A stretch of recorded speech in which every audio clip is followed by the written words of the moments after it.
What's happened in the last 2 weeks?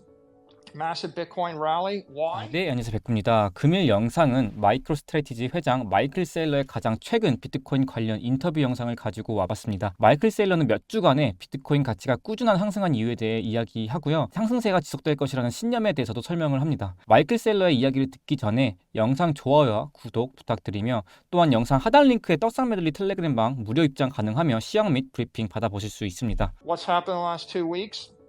Massive Bitcoin rally. Why? Well, I think that if you just put all that into your synthesizer and you say, what do I trust? What am I willing to invest my money in? Where's my safe haven with all this anxiety? And the safe haven is simple. It's Bitcoin the asset, Bitcoin the network.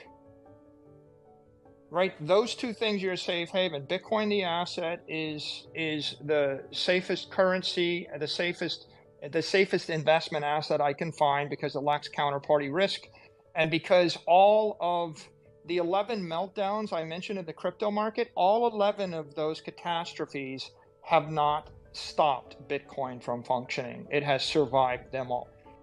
If you roll the clock back 12 months ago, there are a lot of people that just, the trolls said, oh, it's boomer coin. I'm not going to say who, but many people said it will be irrelevant in 5 years. It's the last thing. It's aged tech. And I think that what they realized is that, when there's infinite money and the regulators are not active and the politicians aren't noticing you, then you can have a lot of fragile structures. We had a lot of fragile, overly complicated Rube Goldberg devices in the crypto industry, Terra Luna being the most famous example, that they kind of flew, and then as soon as there's pressure on them, you just realize they're unstable. They're too complicated. Maybe they're good ideas, but they're implemented in an unstable fashion, or when scrutiny comes to them, they're going to collapse. And all of the bankrupt entities, right? BlockFi was a good idea, but it was unstable. Celsius, unstable, right? All these things unstable. They all collapsed. So what we're seeing is a lot of overly complicated schemes to generate yield collapse under this kind of stress. So I think people realize maybe Bitcoin's not such a bad idea, like no yield and no counterparty risk. And, Satoshi's not around to embarrass us, right? I mean, there's a point to this, which is if there's an attack, if there's attack surface, whatever it is, whether it's a founding team, whether it's an entity, whether it's a corporation, whether it's a yield protocol, all these attack surfaces, if they can be attacked, they will be attacked. If the question is, why is Bitcoin rallying? The answer is every other idea for investment seems like a pretty bad idea right now, Scott. And everybody that understands Bitcoin really well, that also had their money in altcoins or stable coins or other investment ideas, or they're if you're a crypto VC or you're a stable coin holder or you're a whatever, you're thinking, well, that is more risky than I thought it was, and it didn't work out as well as I thought it would. And so what do I know that I can run to in times of stress? It's Bitcoin.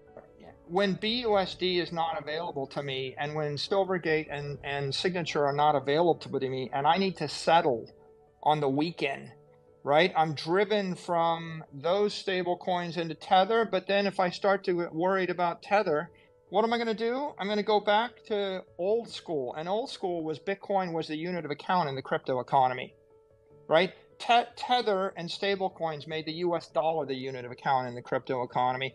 But I think we see people reverting back to Bitcoin as unit of account. Bitcoin is the reserve asset of the crypto ecosystem. Crypto assets that are looking for the safe haven, and as you get anxiety about everywhere else, you kind of run to Bitcoin because Bitcoin's not going to screw you. Bitcoin doesn't have a management team to take advantage of you, and it doesn't matter who you are. Don't trust me. you shouldn't trust any politician or any business person anywhere in the world. You should trust a protocol. People got bored with Bitcoin and in the crypto world, and they started thinking it's boring. I missed the boat, and they stopped appreciating the beauty and the simplicity of a protocol. And now I think they're rediscovering it. And I think you see that with the crypto entrepreneurs. I think you see that with Cointelegraph. I think you see that with CoinDesk. I think you see that on the cover of Bloomberg Crypto. I think you see that in the mainstream media. There's a grudging respect and an acknowledgement that maybe Bitcoin is not such a bad idea. Maybe Bitcoin is not boomer coin. Maybe Bitcoin is a good idea. And so that's part of it. I think the other part of it is Bitcoin, the network. If I can't settle on these stablecoin networks, if I can't settle with the crypto exchanges, and if I get my banking access cut off, then the one settlement network that I can trust is the Bitcoin settlement network. So the value of Bitcoin as a settlement network has been undervalued. People undervalue the idea that I can move $1 billion on Saturday from point A to point B without asking permission. And maybe you see how I just basically said that everybody that needs to give you permission seems to be hostile? In a world where every single regulator and every bank, everything seems hostile. It's a hostile, dangerous world. You start thinking that maybe the ability to use the Bitcoin network is been undervalued. So I think that's rising to prominence. I think the third thing that's driving enthusiasm is Bitcoin applications. Just on maybe Bitcoin is a network that I can do DeFi on, I can do NFT on, I can do settlements on, I can build applications on. If I don't trust everything else, maybe I return back to this idea that Bitcoin has an application future. And then I think the fourth observation is the Lightning Network is really exploding all around us. I think there's an explosion in entrepreneurs. There's so many cool applications that are going on the Lightning Network.